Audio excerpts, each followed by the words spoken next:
what a dramatic week it has been already. Of course, as the hikoi in protest of the Treaty Principles Bill heads towards Parliament.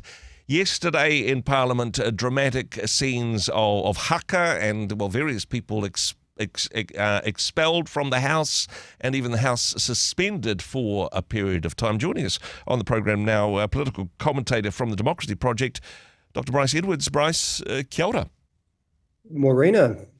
This is, unprecedented is an overused word, but I think it may be appropriate in this one in terms of what went down in Parliament. Yes, people passionate, angry, upset about this, but what do you make of the response, Bryce? Oh, look, yesterday's scenes were extraordinary, and it speaks to just how polarised things are in New Zealand at the moment, which kind of isn't, I don't think, totally unrelated to the US election, where there's also, had a polarised election campaign and quite a big result. Throughout the world at the moment, there's just huge sort of heightened feelings about things like ethnicity, race relations, and maybe other culture war issues. So this Treaty Principles Bill that's being put forward by the ACT Party and supported in its first reading by their coalition partners, really is kind of grabs the zeitgeist and it attracts the opponents, especially from Te Pāti Māori and to some degree the Greens and Labour, and they see this as a real sort of assault on Te Ao Māori and on the treaty. And of course, from David Seymour's perspective, he sees it as a useful clarifying piece of legislation that involves the public finally, having their chance to have their say on how New Zealand interprets the treaty. And so, I'm quite positive about having this debate, and I think it's quite useful.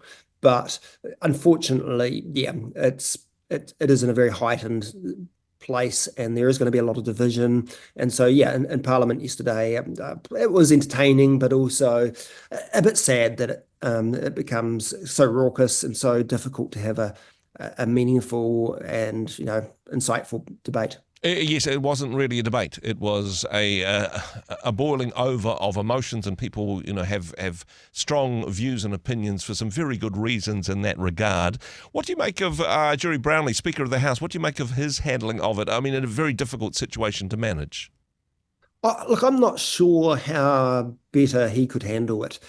Parliament has certain rules, and these are rules that are, evolve over time and are agreed upon by all the MPs, and, they set up what these rules are. And so when the rules are broken, it's his job to deal with that and enforce the rules. And I thought he was pretty mild on it. He was... I don't think he used a sledgehammer on it. He, of course, when the haka was held, he suspended the House. And, in the public gallery, you're not allowed to be a participant in the debate. And at least not without permission. And he had told them, he wasn't going to put up with the gallery, being raucous. So I think he was right to suspend Parliament, and he was right to then deal with Te Pāti Māori MP, I forget the one it was now, who led the haka. I think he was quite probably wise not to punish any of the other Te Pāti Māori MPs. Because there were others that were involved in this haka that came right up to David Seymour's desk, and the Speaker chose not to punish them, at least at this stage. So I think he was even-handed, perhaps. The point was made from both sides in that regard. We knew that this bill was going to be presented, so people had the opportunity to express their opposition to it, perhaps more theatrically than is normally the case in Parliament. We also know that this bill isn't going to cross the line. It's going to select committee now that it's passed its first reading. It's not going It's not going to pass a second vote. It's not going to go to a referendum or law. This seems solid, and if anything, Christopher Luxon doubled down on that this week. Yes. I mean, right from the start, this was an agreement between ACT and the National Party on forming Luxon's coalition, that National would allow ACT to put forward this bill, and that National and New Zealand First would agree to vote on its first reading, just so it could go to select committee and then the public could be involved. But there was no guarantee of National and New Zealand First supporting it beyond that first reading. Both National and New Zealand First have since hardened on that and said they're definitely not going to vote beyond it. And Prime Minister Luxon and National have been quite scathing, really, of Seymour and the bill, and have made it very clear that they don't support it despite voting for it. So it's a very unusual situation, and I think critics might say that it's a waste of time. It's it's a dead duck already. But of course, Seymour thinks that getting it to select committee is still an important part of democracy, and he wants to give people a chance to debate it. And I suspect that, he's starting to think about how there will be an afterlife for this bill. So he accepts that National and New Zealand First are going to vote it down, but he's thinking, Seymour and ACT are thinking long-term, thinking, well, this is just the start, and eventually we will win over parties and get this voted in. And there's been a limited amount of public polling done on this, but it does tend to support that view, because I think support for his bill is kind of 2-1. So I think there's maybe about 48% in the last poll we saw supported the bill, and about 25% opposed it, with the rest undecided. So there is public interest in his bill. There certainly is, and I'm wondering your thoughts on this, whether or not this is just, and I don't want to be too cynical on this, Bryce, but maybe this is politically expedient for both sides. Even knowing that the bill is going to pass, this gives a lot of oxygen for David Seymour and for people who agree with his point of view. It rallies people to his flag. On the other side, of course, for Te Pāti Māori, they get to make a stand, literally, with a literal flag in some cases, and say how they feel on this. Politically, it might be good for the ACT Party and good for Te Pāti Māori, even though the bill's not going anywhere. Oh, look, that's absolutely true. I don't doubt either side are genuine in their support and opposition of this bill. So I don't think they are being dishonest in any way. I think it's all quite heartfelt. But you're absolutely right that this is doing wonders for each party, and they know that. And so there is some theatrics involved, and there's probably some game playing involved on their side. And I suspect that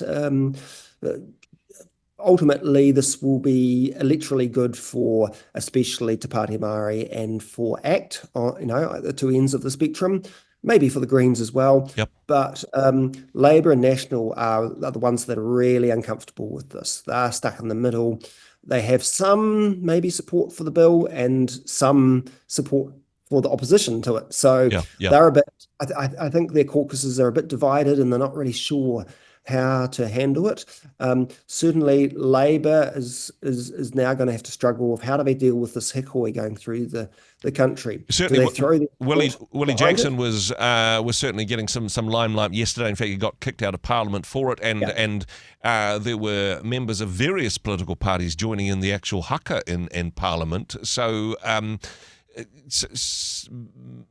there may be some influence there, certainly under the Māori caucus in Labour, or what's left of it.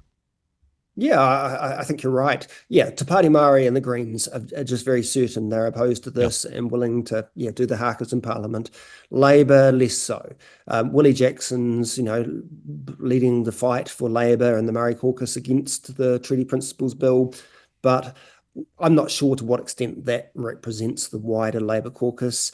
I've got no doubt that there'll be some people in Labour that either have some support for what's behind the bill, or at least don't want to be associated with the hikoi, the opposition, because they know electorally that there's a lot of New Zealanders that will have some sympathy for David Seymour's bill. Yeah, maybe even half of voters. Wow, it's certainly. I mean, you mentioned beforehand. We've on the other side of the Pacific, there's another nation which is split on political lines, and it certainly seems to be what is emerging here. It's going to select committee for 6 months. Some of that will be, of course, during the summer shutdown period, but re-emerging in time for Ratana and Waitangi, and we all start again next year, right?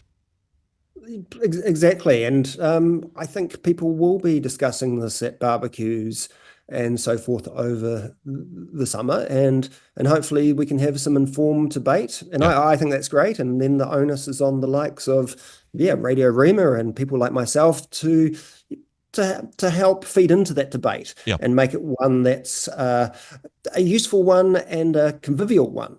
Because there's nothing wrong with disagreeing or having different views. I don't know. New Zealanders don't do it so well sometimes, but it's absolutely vital. But we don't want it to spill over into civil war. Exactly. Now, we're going to be talking a bit more about this later in the program with a special panel discussion, but I suppose the point in this, looking at having a civil discussion and a broader question, if we can't decide on what Te Tiriti means for us as a people, are we happy to leave that decision to be made by High Court judges or the Waitangi Tribunal or politicians or a referenda? I mean, those are the options ahead of us, but we've got to figure it out, right?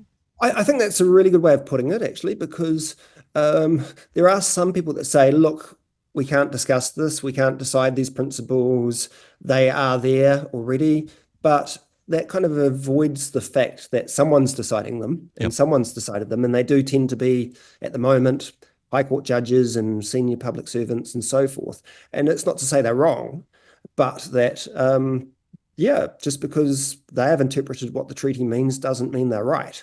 And so someone's making a decision. Should it be the public? Should it be referendum? Yeah, those are good questions. And hey, perhaps a hui rather than a hikoi or a haka may be a better way of resolving this moving forward. Bryce, appreciate your commentary on this. Thanks so much for joining us.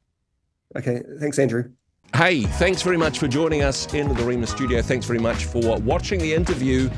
It's kind of nice to have an audience, actually. And if you did like what you watched, then do give us a like, do give us the thumbs up. And if you'd like to see more interviews like that one, or perhaps even better, subscribe and those interviews will come straight to you. Don't forget to turn on your notifications, and we'll see you in the next one. Cheers.